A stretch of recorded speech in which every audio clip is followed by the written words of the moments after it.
各位網友，大家好，我係靈芝嗱。咁呢度咧有一個盤，咁咧係一位寶媽，咁佢拎佢個 BB 嘅八字嚟問嘅。咁呢個盤咧就係小暑之後11日，小暑即係呢個未啦，未雨佢一定係好熱好燥，咁無論個火土都係好盛嘅，係好急需要用水嘅。咁呢個水仲要係有翻啲力勢同個火土去抗衡。咁抗衡即係我哋所講嘅聖人啦，即係等於我哋就係話。嗰個人嘅能力，你俾任何嘢佢去做，你俾咩難度佢咧，佢都係能夠一一咁樣應刃而解嘅。咁呢一啲就叫勝任。咁壬水裡面，即係話佢屬性係陽性嘅水，大江大河嘅水啦。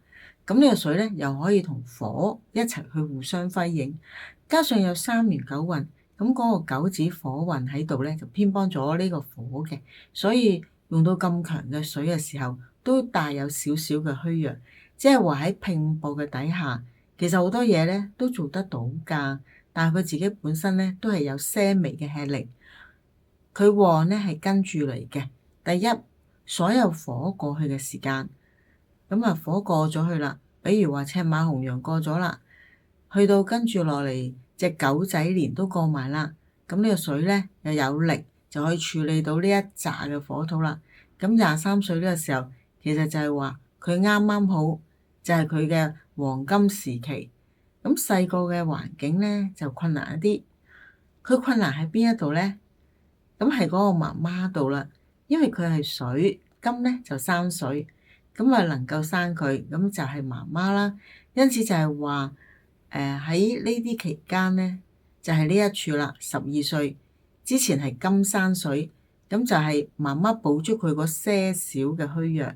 一些微差少少部分都係唔足以傷害到佢嘅，只不過就係話佢就會有一個現象，就係佢嘅財比較重，財重，即係話命主佢個慾望比較大一啲。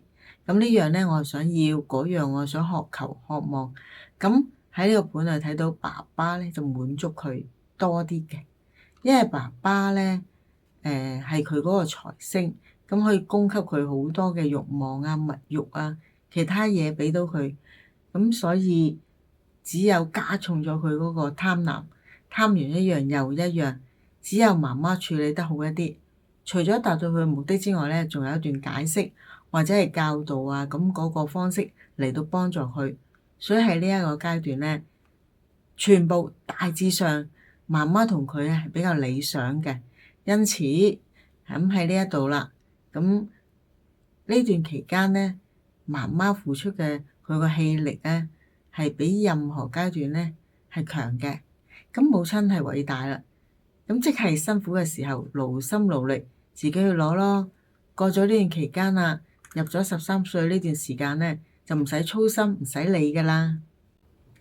咁仲有一樣嘢咧，佢本身壬辰咧就係水騎龍背嘅格局。咁呢個龍嚟嘅水騎龍背，咁啊仲有子辰會水啦。咁點解話佢強可以抵禦到咁強烈嘅火土咧？原因就係子辰會水，成個八字後尾呢一度咧，日柱同埋時柱呢度全部都係水，所以有一定強勢喺度。有咁強嘅強勢，咁甲午係影響佢唔到，係冇事嘅。佢自身嘅抵抗能力咧。呢個係第一點。第二點咧，佢本身咧就有個特點就係灰光。呢個格局同樣咧就叫灰光格。佢唔理想嘅地方喺邊度咧？就係話佢自身好剛強，成個女強人咁樣樣。咁但係佢周邊嘅人咧都係同佢協調唔夠，發生感情上高其他嘅決裂，咁啊好容易嘅。嗱，今期我哋分享到呢度，我哋下期再見啦。